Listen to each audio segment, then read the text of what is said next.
welcome to my first episode with Backstage with Birdie. I'm so excited to finally, I've been toying with an idea of, I don't want to waste people's time. I don't want to share information that you already know. But I also, want to be able to share what I've been experiencing with my students at school.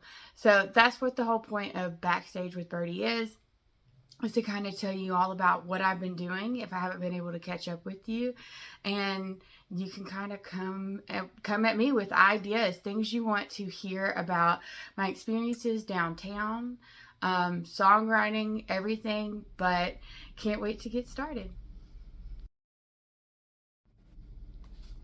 So the Bluebird Cafe has an open mic every single Monday.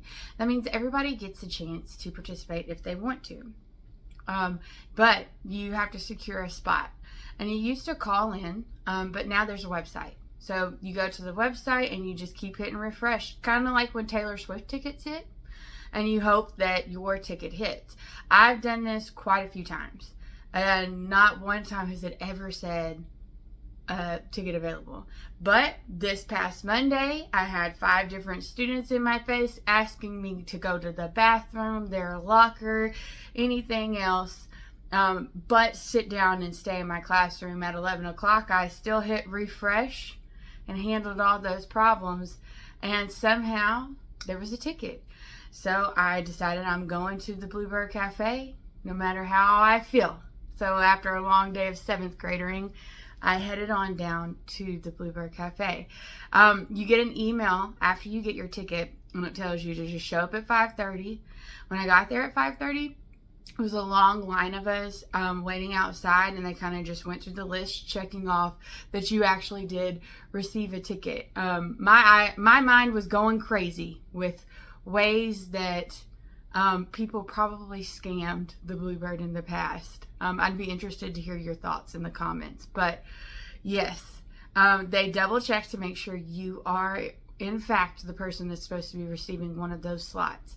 When I went, there were 18 slots, and I was able to find out once I went inside.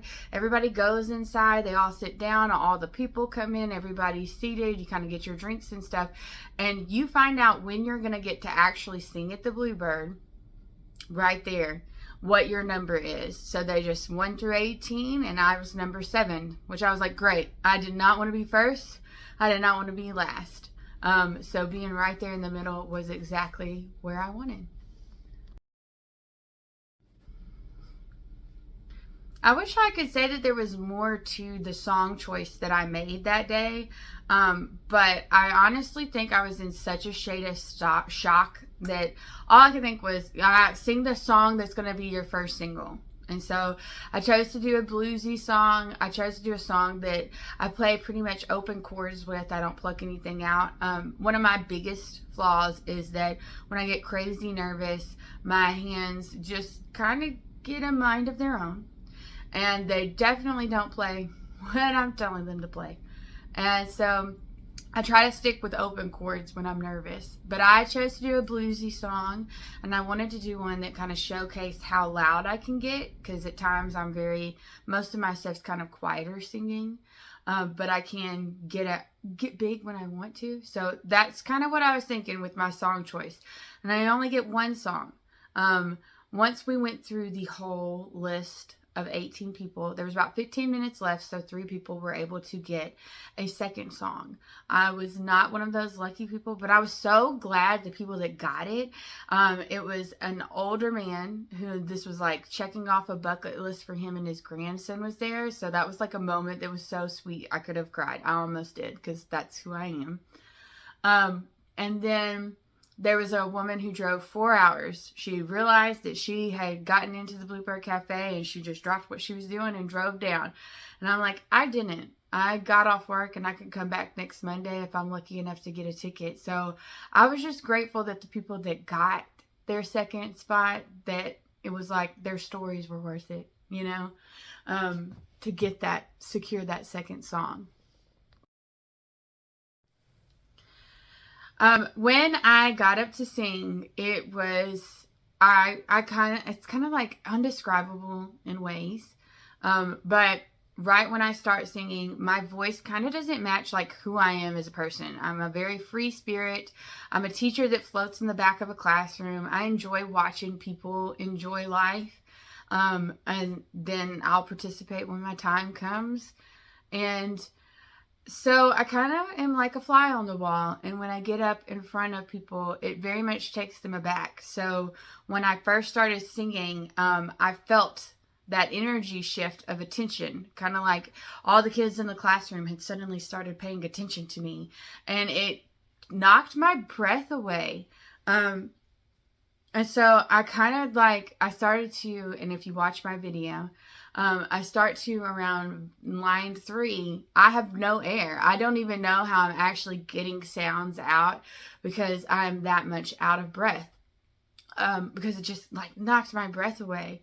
But recently, a songwriter that I had the privilege to see down at the Vinyl Lounge, she was phenomenal, and she danced all over the stage, and she just made music look like fun.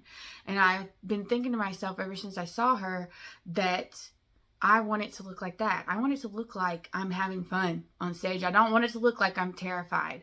I want it to look like how it feels, which that I wrote these words and I've worked on this music for years, and I want to share it with people because I think it's worth it. So I kind of thought of her. She passed away in a car wreck. And I had her in my mind, and in that moment, my best friend, who I met her when I was 4 years old, and we were ride or dies for life. She passed away when I was younger, and she was a singer, and most of the time I go out downtown solely because of her and the fact that she can't anymore. And so in that moment, I had one of those like weird hallucinogenic type moments in which I thought of them, and I was able to push all those nerves out and get the second half of the song out the way that it's supposed to be done. So it wasn't perfect, and I'm okay with that. And it's been a long journey to get to that point.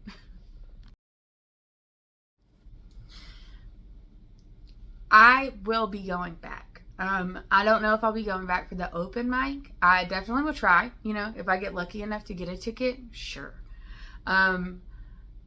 But I'm going to go back for the auditions. I'm going to try to see if I can get an audition ticket and make it into their writers' rounds. I'm lucky enough to be a local, so why not try? I hope that you have enjoyed getting this question and answer type segment of Backstage with Birdie. On next week's episode, I'm going to be talking about my first single.